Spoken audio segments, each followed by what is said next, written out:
আসসালামু আলাইকুম, আজমা কিচেনে সবাইকে স্বাগতম। আবারও চলে এলাম নতুন আরেকটি রেসিপি নিয়ে। আমরা কম বেশি সবাই গরু মাংস দিয়ে বিভিন্ন রকমের রেসিপি করে থাকি। আজকের রেসিপি হলো একদম ভিন্ন রকম, কাঁঠালের বিচি দিয়ে গরুর মাংস।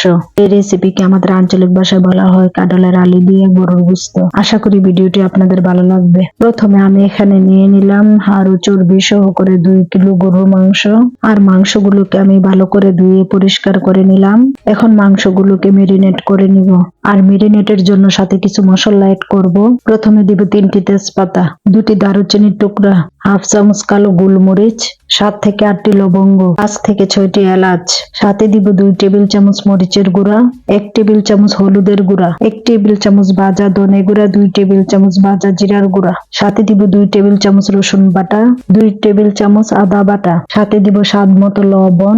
লবণ দেওয়া হয়ে গেলে দিয়ে দেব 10 থেকে 12 স্পুনের মতো সাদা তেল। সাথে দিব 2 টেবিল চামচ টক দই। আপনারা চাইলে দিতে পারেন, আবার নাও দিতে পারেন। সবগুলো মাংসকে এখন ভালো করে মেরিনেট করে নিব। মাংসগুলো মেরিনেট করা হয়ে গেলে নরমাল টেম্পারেচারে রেখে দেব 1 থেকে 2 ঘন্টার জন্য। আমি এখানে হাফ কিলোর মতো কাঁঠালের বিচি নিয়ে নিলাম। আমি এখানে কাঁঠালের বিচির উপরের আবরণটা সহকারে নিলাম। এখন আমরা বিচিগুলোকে সিদ্ধ করে নেব। হলুদ আর লবণ দিয়ে বিচিগুলোকে সিদ্ধ করে নিলাম।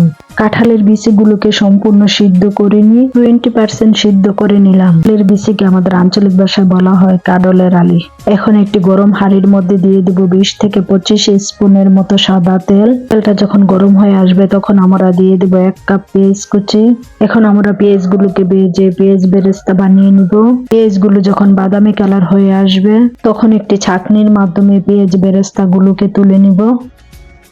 একই তেলে দিয়ে দেব 2টি তেজপাতা, 1টি দারুচিনির টুকরা, 1 চা চামচ গোটা জিরা, 4 থেকে 5টি এলাচ। এখন আমরা মশলাগুলোকে ভালো করে ভেজে নিব। মশলাগুলো যখন ভাজা হয়ে যাবে তখন দিয়ে দেব 1 কাপ পেঁয়াজ কুচি। পেঁয়াজগুলোকে ভালো করে নেড়েচেড়ে ভেজে নিব, একদম লাল লাল করে ভাজবো না।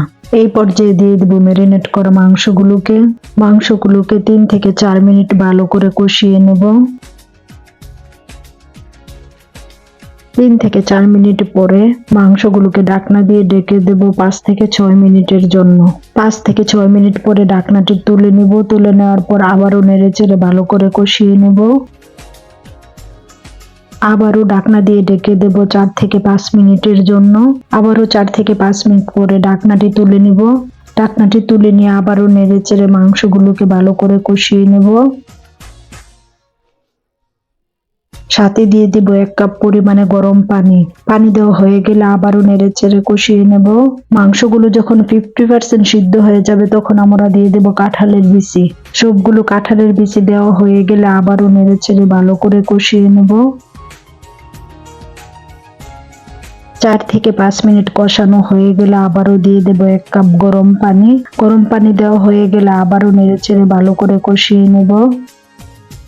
মাংসগুলো কষানো হয়ে গেলে আবারও 10 থেকে 15 মিনিটের জন্য ঢাকনা দিয়ে ঢেকে দিব। 10 থেকে 15 মিনিট পরে আবারও ঢাকনাটি তুলে নিব। একদম শেষ পর্যায়ে দিয়ে দিব 5 থেকে 6টি আস্ত কাঁচামরিচ।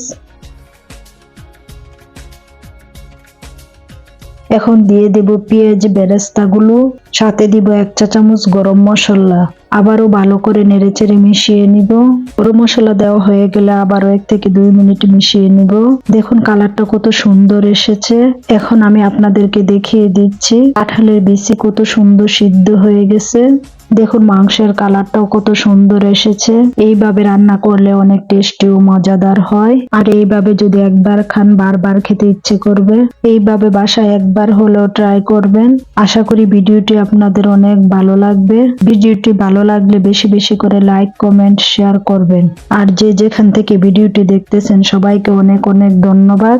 আশা করি যে যেখানে আছেন অনেক বেশি ভালো আছেন। সবাই ভালো থাকবেন। আজকে এই পর্যন্ত। আল্লাহ হাফেজ।